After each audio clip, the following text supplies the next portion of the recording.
วัสดีค่ะ Cultivating a culture of reading is no easy task. Sometimes there are just not enough libraries, and sometimes books are just too expensive to buy. This week, we'll learn from the experiences of the Philippines and Indonesia.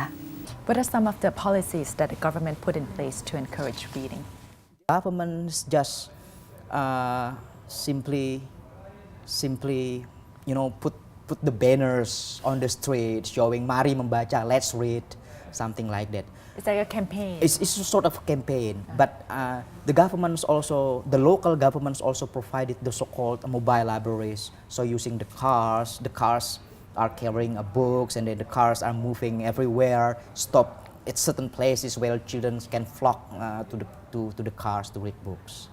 And they also, but most of the community libraries are established with with certain non-government organizations using the fund of non-government organizations. So basically, what I would like to emphasize is that people now began to become aware of the importance of reading. Does Indonesia have enough libraries across the country?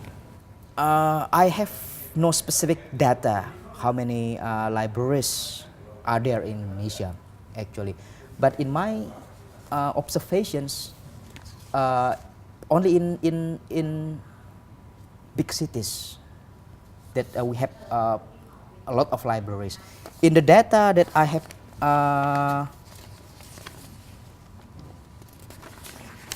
that I got from the Ministry of Education is that, but this data should be, the report is in 2006 here.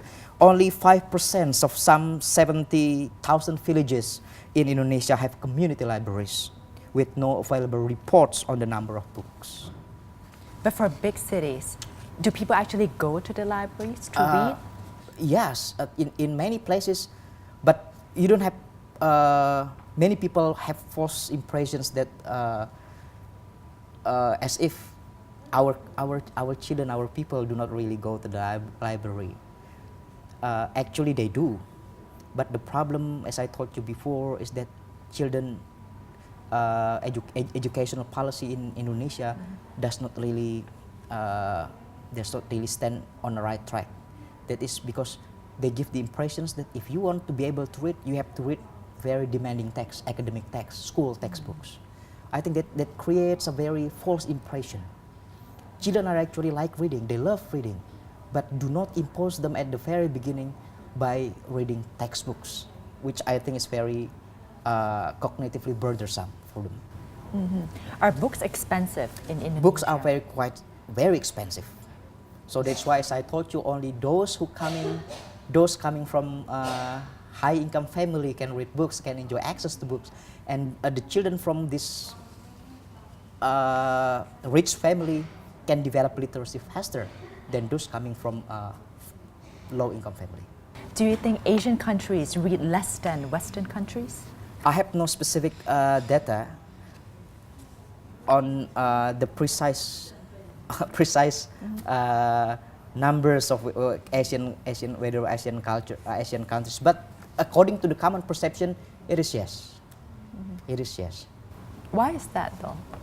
Yeah, maybe as I told you before, from the point of view from, especially in the Asian countries, we love giving advice to our students that if you want to be able to read, then you have to read a very academic, a very demanding literature, like academic literature. When we say read, which type of books are we referring to? Yes, from my experience, my own experience, and from my own observation, I have come to realize that books which the students like, we have to encourage the so-called free voluntary reading for pleasure. So light reading such as comics, teen romances, for instance, and then novels, teen magazines, something like that. That is called light reading. So these are good as well, as long as we read. Yeah, as long even as- though they're like what, teen gossips, magazines. I think it's no problem because there is worry among parents that by reading those light reading, such as comic, teen magazine, they won't be able to succeed in school. The fear also is that parents are afraid that their children fail the exams. But what I would like to emphasize is that light reading paves the way to heavier reading. So when the children develop an enthusiasm in reading through light reading, their enthusiasm lingers until they are ready, they are linguistically ready to read more demanding texts. So the first point is that we have to inculcate the love for reading, the enthusiasms for reading. Once the students develop enthusiasm, once the students develop love for reading, the habit of reading lingers until they are ready to read more demanding academic texts. So here's the perspective from language acquisition theory.